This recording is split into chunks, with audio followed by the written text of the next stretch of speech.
right, everybody. I finally got my hands on the last two Ozzy Osbourne albums that were not in my collection. And we're talking official studio releases. That would be Scream, which we're going to talk about today, and Patient Number 9, which will be the next review. All right. So, Ozzy releases No More Tears in, what was it, like 91? Then Ozzy decides to retire. Then Ozzy comes out of retirement, releases Perry Mason. And then it just kind of from there. I like Perry Mason. The Osmosis album, so the Osmosis album was a decent album. But what it did is it introduced Ozzy's, we'll call it his modern sound. And every song on almost every album after that either was basically kind of in the same vein or worse. And this follows suit with that. This album to me sounds no different than the Black Rain album did. And the Black Rain album had a couple of decent tracks on it. This album has a couple decent tracks on it, but realistically, there's nothing special about this album. There's nothing interesting about this album. I am glad that this did not end up being Ozzy's last album. The last two albums finally went into a slightly different direction, which I'll get into when I start talking about Patient 9.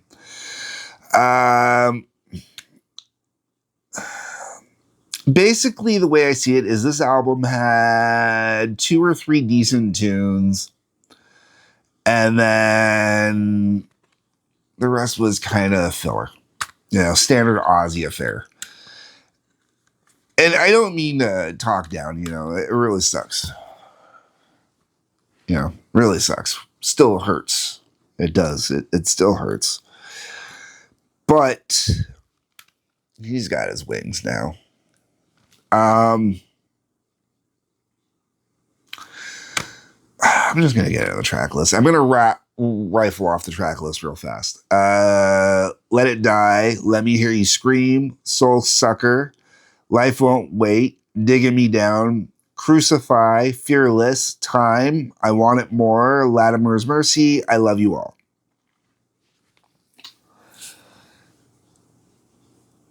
Of all the songs on here, Let Me Hear You Scream, pretty decent. I enjoy Soul Sucker. Crucify wasn't too bad. And Time, I think, kind of stood out a little bit, but that's it. Everything else, when the album's playing, I enjoy it. I don't mind it at all when the album's playing. When the album's not playing, I don't think about them at all. Like, realistically, Let Me Hear You Scream, I like Let It Die is not bad either. It actually opens up the album pretty decently.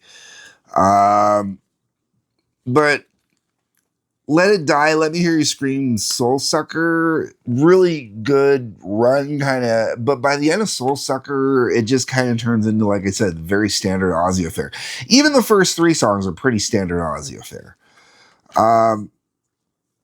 I would have liked more from this album. I think one of the problems with Ozzy is who he tends to co-write with a lot of times on a lot of albums and stuff like that.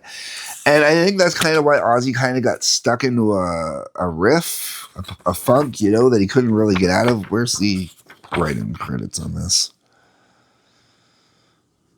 Of course, no writing credits on this. That's easy to see. All right.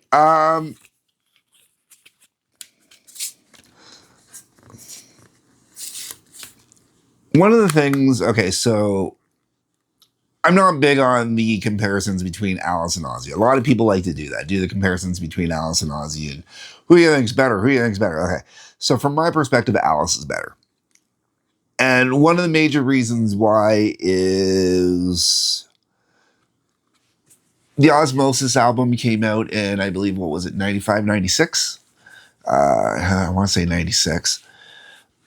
And this one came out in 2000, what is it, 2010, I'm seeing there, I think.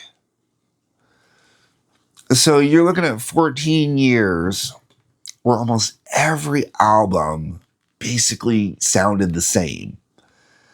In that 14-year span, Alice released, well, for starters, Alice didn't release for 3 of those years. But when he started finally releasing again, um, his albums were different styles and all over the place. You know, like you got Brutal Planet and Dragon Town, which were really, really heavy. And then you shifted over to Eyes of Alice Cooper and Dirty Diamonds, which had more of an old school kind of vibe or whatnot. I know that, I believe, if I remember correctly, the Sabbath reunion was after this. And that's the thing, too, is, you know, that was my complaint when I did the last Sabbath album, 13, was the fact that it really just kind of fluffed. You know, it was very cliche and it felt more like an Ozzy album than a Sabbath album, you know?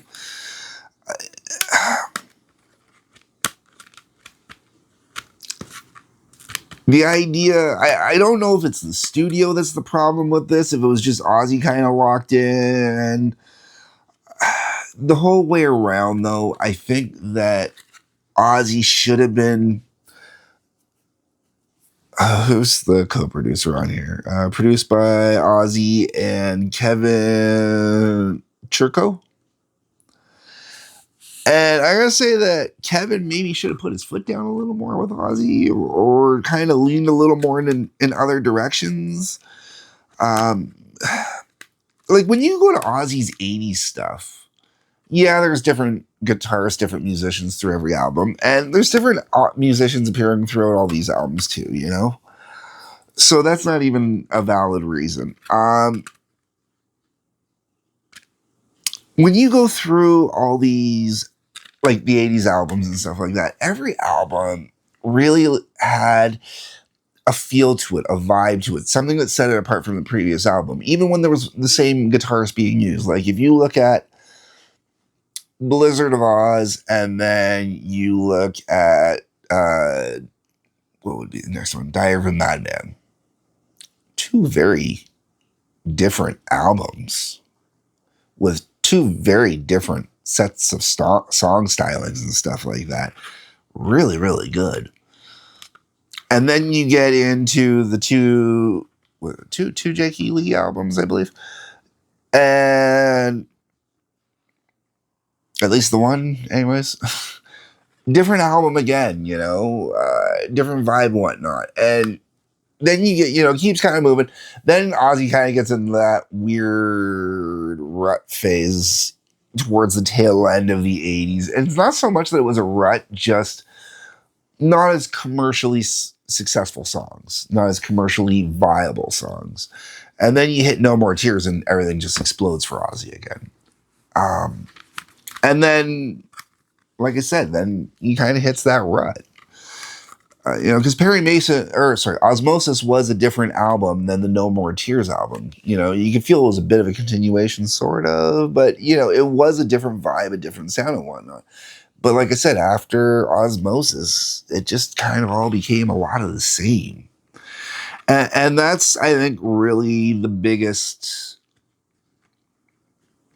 black mark on Ozzy's legacy is, you know, every Sabbath album that Ozzy was a part of got better or got more expansive or experimental. They played with stuff. They do, even when it comes to, you know, Technical Ecstasy, which, yeah, and Never Say Die, which I love. I think it's an underrated album.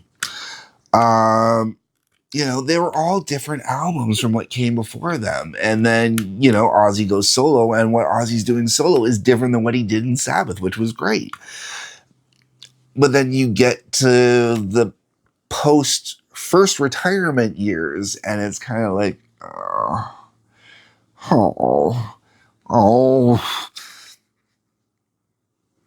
But the last two albums are really good. I've already done the review for Ordinary Man. Go check out the review for Ordinary Man already while you're waiting for the review for Patient 9. And then when we get to review for Patient 9, I'm going to, get into my wrapping up Ozzy.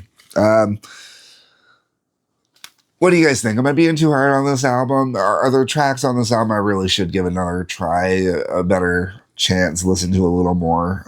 I mean, I have listened to this album quite a bit over the last week or so, and it's not hitting where I wanted it to hit, unfortunately. It hit about exactly how I expected it to hit, so let me know what you guys think down below in the comments. On your way down there, you'll see a couple links. Check those out for me as well, please. There's also a like button, subscribe button, bell for notifications. If you could please hit that subscribe button, especially. I'm trying to hit 200 before the end of the year. I'd really appreciate it. Otherwise, folks, peace, love, take care.